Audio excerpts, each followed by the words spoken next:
Shalom, shalom. Ce soir, nous sommes réunis sur notre plateforme de bien spirituel.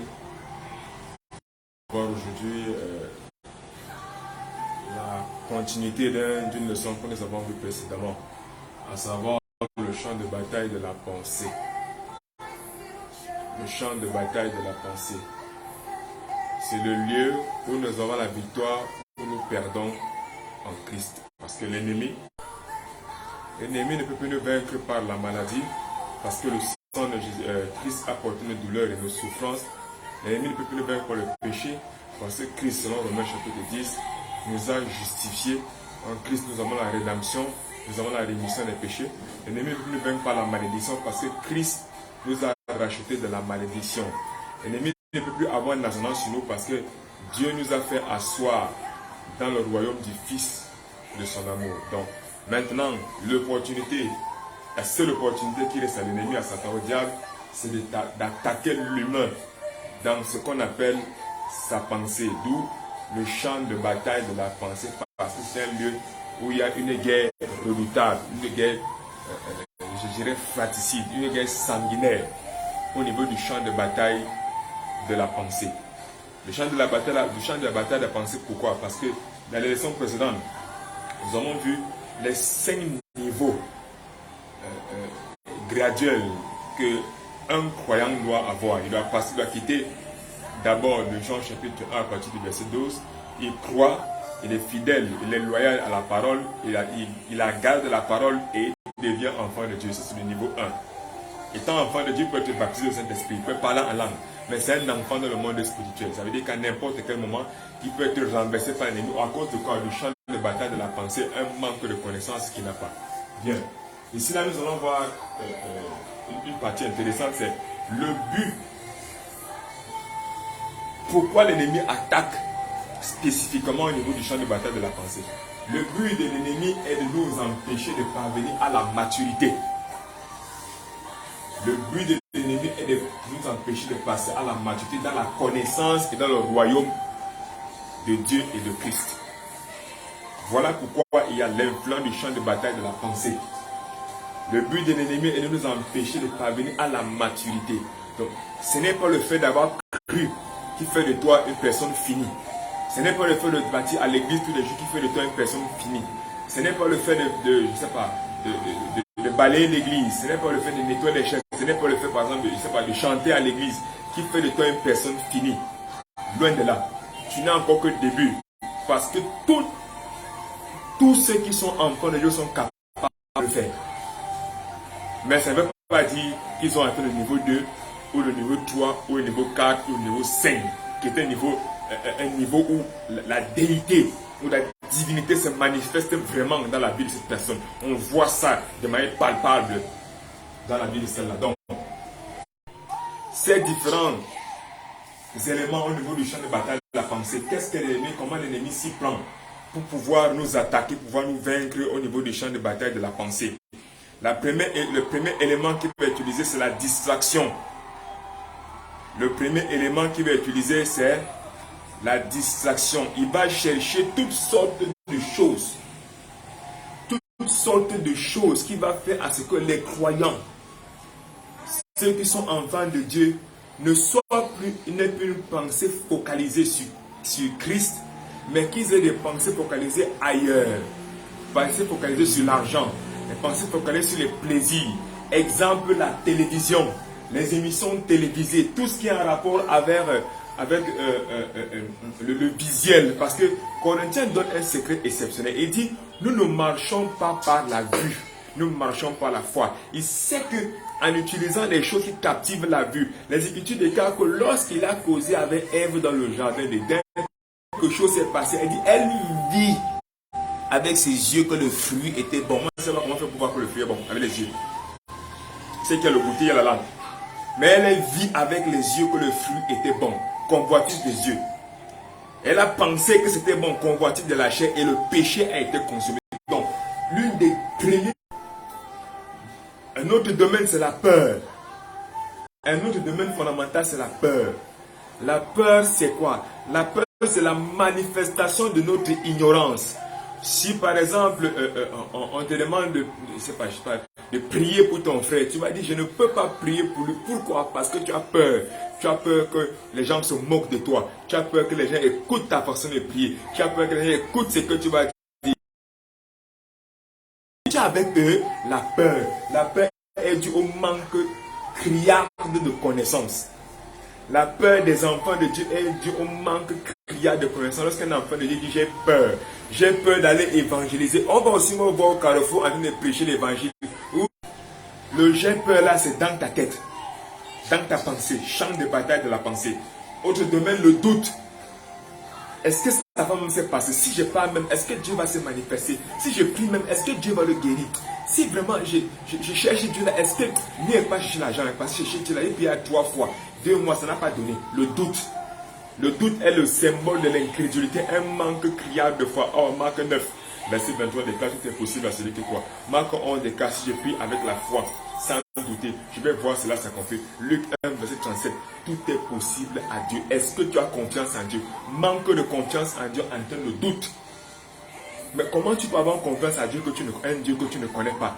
D'où la chose fondamentale, le champ de bataille de la pensée. L'ennemi cherche à ce que tu ne connaisses pas, tu ne parviens pas à la maturité de la connaissance en Dieu et de la connaissance de son royaume.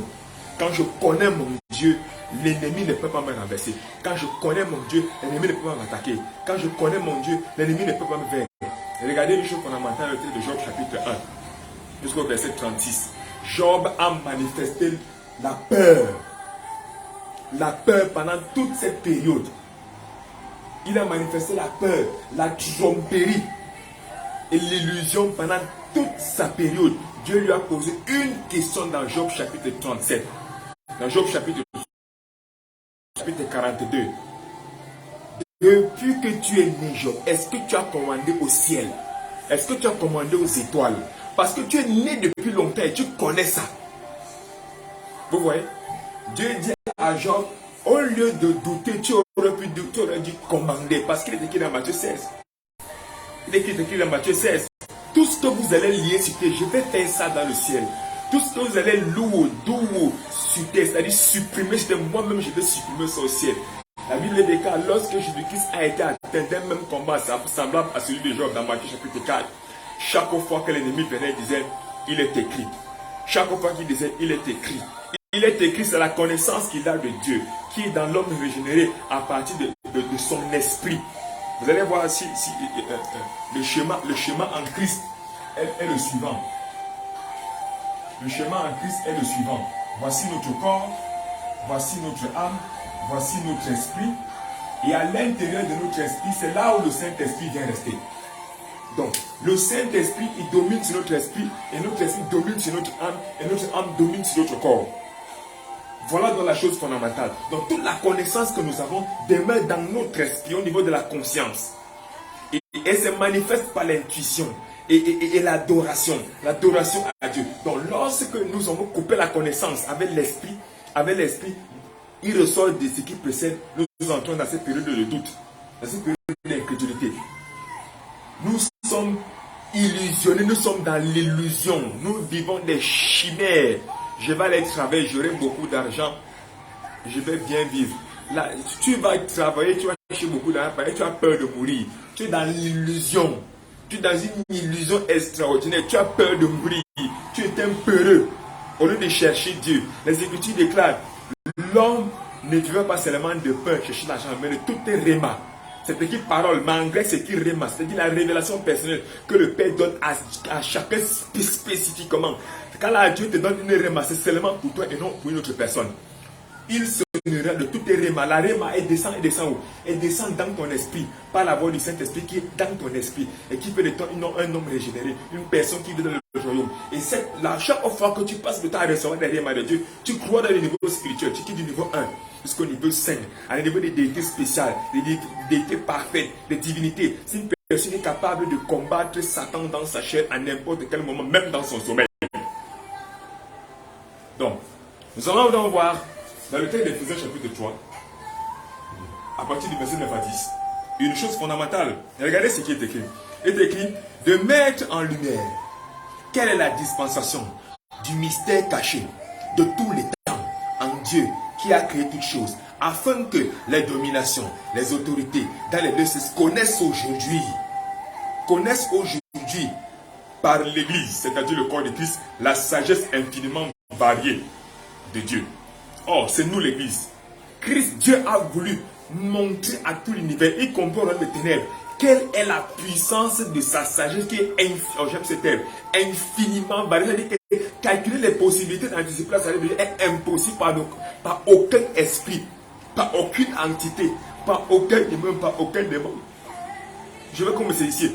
Dans ce qui concerne, nous allons voir ça dans une leçon en ce qui concerne les prophètes et les ministères de prophètes. Quand on va parler des prophètes dans leur entièreté, parce que c'est un enseignement qui cause beaucoup de dégâts dans le corps de Christ. Et dans l'enseignement sur les prophètes, nous allons voir une chose fondamentale en ce qui concerne le baptême dans le Saint-Esprit. Quand quelqu'un est de niveau 1 avec le baptême dans le Saint-Esprit, il jouit d'une grâce qu'on appelle la parole de connaissance et la parole de sagesse. La spécificité de la parole de connaissance, elle nous permet de connaître tout événement, quel qu'il soit, dans le présent et dans le passé. Et l'autre spécificité que nous avons, c'est le don de la parole de sagesse.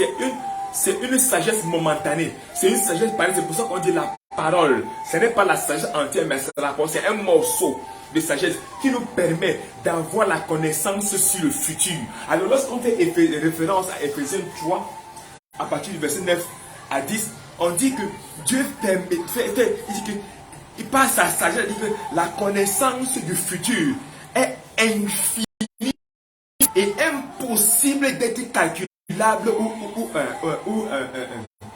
prévisible pour le royaume des ténèbres et pour n'importe quel esprit impur. Tout ça, il a fait passer ça par l'Église qui est le corps de qui t'a dit toi et moi.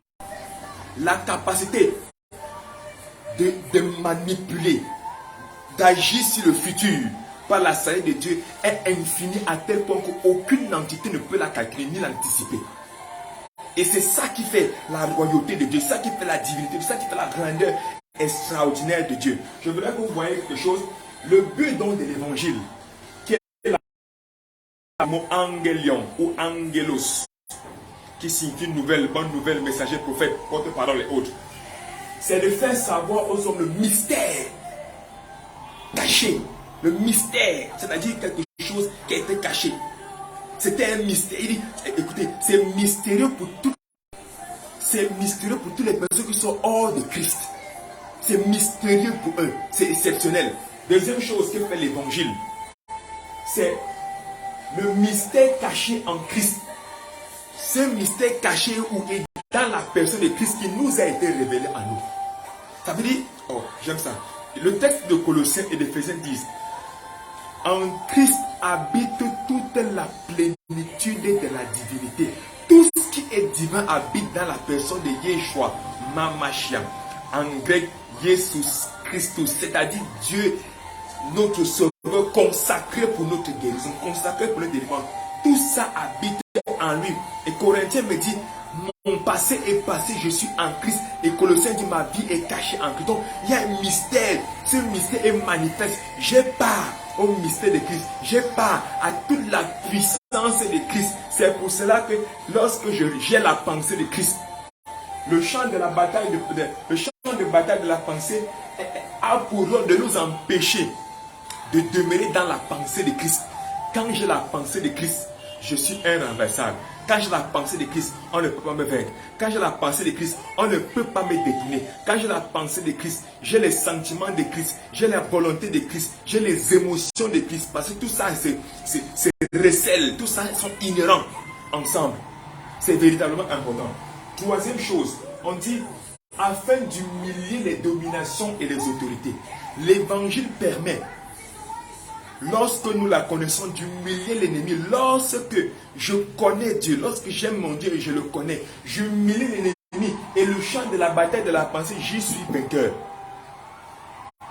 L'ennemi va t'attaquer beaucoup plus. Non pas sur la nourriture, mais dans ta tête. Et le filtre dans la tête des mauvaises pensées, c'est le Saint-Esprit. Souvenez-vous que le Saint-Esprit, dans Actes des Apôtres chapitre 2, est descendu sur la tête d'abord. D'abord sur la tête. C'est important. Quatrième dimension, c'est la sagesse. L'évangile a pour rôle de montrer la sagesse infiniment variée de Dieu. L'évangile a pour rôle de montrer la sagesse infiniment variée de Dieu. L'évangile a pour rôle de montrer la sagesse, c'est-à-dire de montrer comment Dieu peut manipuler le futur de manière inéluctable à tel point qu'aucun esprit impur ne peut s'y opposer. Alors, quels sont les divers domaines dans lesquels l'ennemi va attaquer notre vie en ce qui concerne le champ de bataille de la pensée? Premier domaine, c'est la lutte de la chair contre l'esprit de Dieu. Quand quelqu'un est de nouveau, Genao Anoten, ça veut dire qu'il est reconstruit de l'esprit. Son esprit est régénéré, ça veut dire que son esprit n'est plus mort. Mort signifie séparé. Mort ne signifie pas mentir, voler, escroquer ou bien décapiter, mais signifie séparé de Dieu. Quand tu es séparé de Dieu, tu ne pries pas, tu es séparé de Dieu. Tu ne loues pas Dieu, tu es séparé de Dieu. Tu n'adores pas Dieu, tu es séparé de Dieu. Tu n'évangélises pas, tu es séparé de Dieu. Tu ne fais pas culte, tu es séparé de Dieu. Alors, lorsque l'esprit est Genao Anoten, ça veut dire qu'il est reconnecté avec l'esprit de Dieu. Pour en faire un, quelque chose se passe. C'est qu'il y a une domination de l'esprit sur la partie animale. La partie animale de l'homme est constituée de la double dimension, la dualité corps et âme. Et nous savons que le corps et l'âme ont ensemble au minimum 9 parties, parmi lesquelles il y a 3 qui sont consacrées. Le raisonnement, l'intelligence,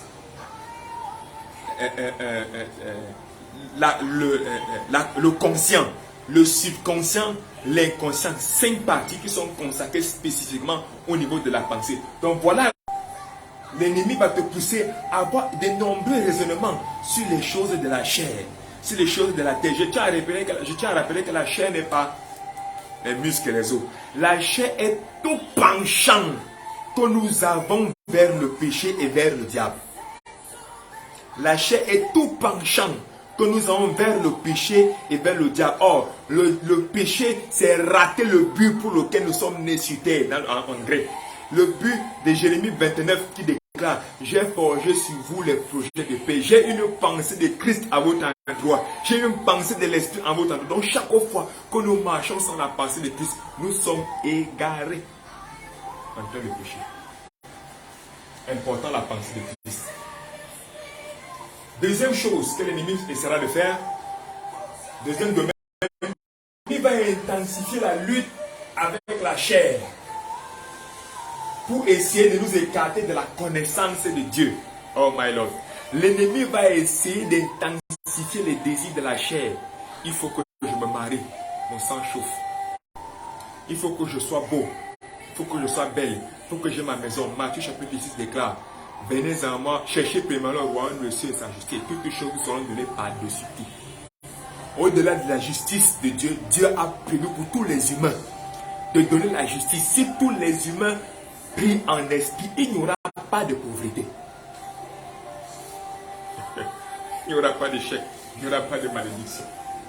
Donc, l'ennemi va chercher à nous écarter de la connaissance de Dieu. La connaissance de Dieu n'est pas les versets bibliques. Je répète, la connaissance de Dieu n'est pas les versets bibliques. La connaissance de Dieu n'est pas les versets bibliques. Christ déclare dans le texte de Jean chapitre 17. Il leur a donné ce que tu m'as demandé de leur donner. Je leur ai donné la vie éternelle. Après Dieu verset 3, 2 à 3, 3 à 4. Or, la vie éternelle. On a écrit en français la vie éternelle, mais en grec c'est écrit. En grec c'est écrit la Zoé éternelle. La Zoé est la vie de l'esprit. Est la vie d'en haut, associée à l'éternité. Ça veut dire que nous serons éternellement dans la présence de Dieu, d'où éternellement dans la pensée de Christ, d'où éternellement dans la connaissance. Il dit, c'est que la Zoé éternelle est qu'ils te connaissent.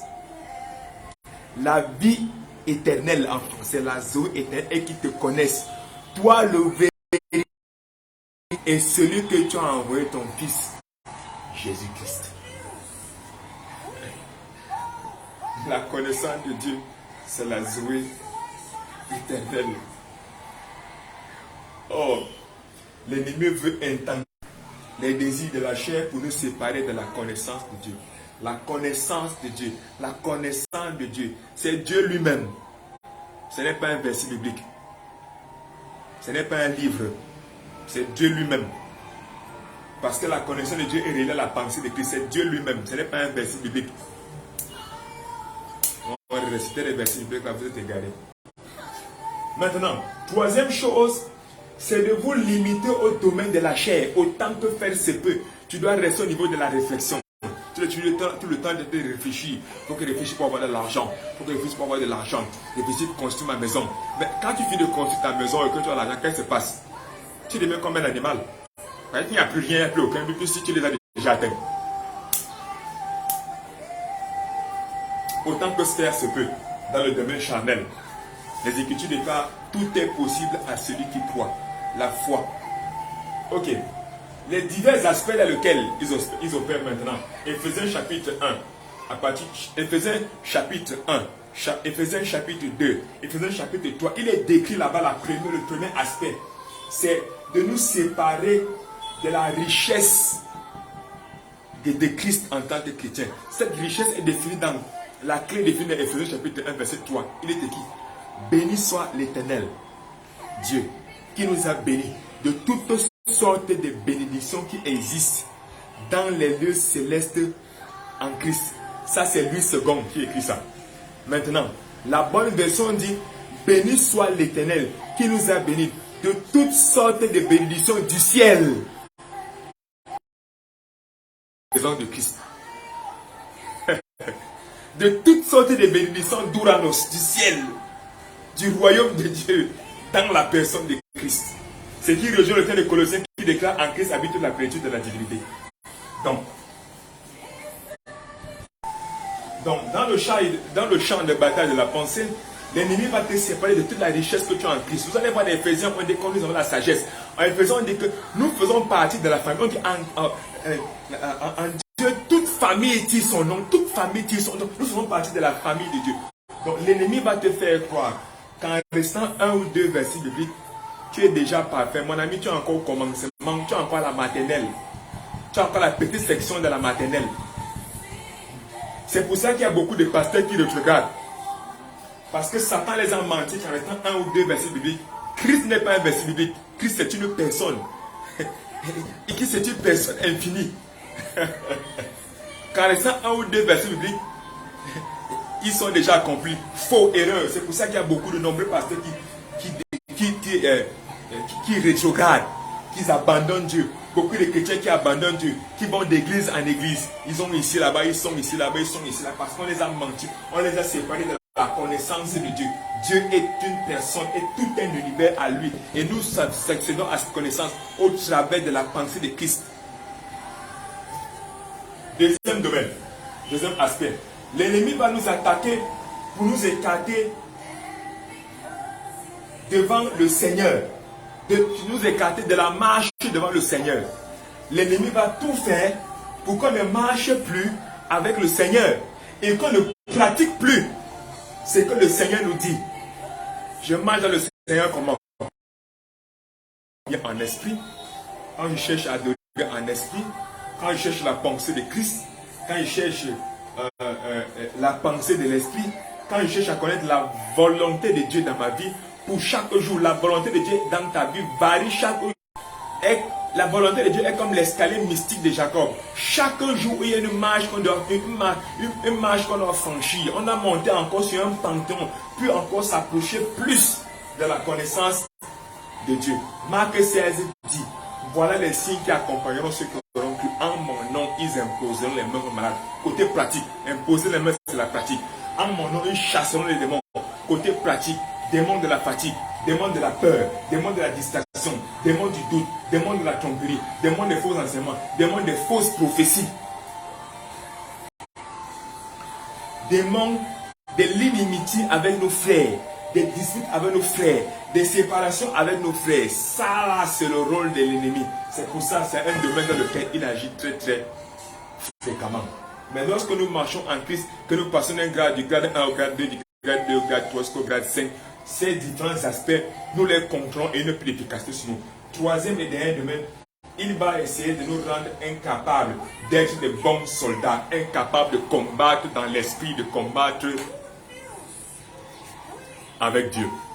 Il va essayer de nous rendre incapables. Regardez dans le texte de Galates chapitre 5 ou 6, chapitre 3, Pierre, qui avait convaincu le jour de la Pentecôte 3000 personnes, s'est vu en train d'obliger les gens à Galate, à judaïser, à rentrer dans la loi.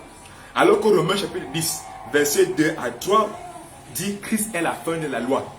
Mais Pierre s'est vu en train de rentrer par derrière. Par exemple.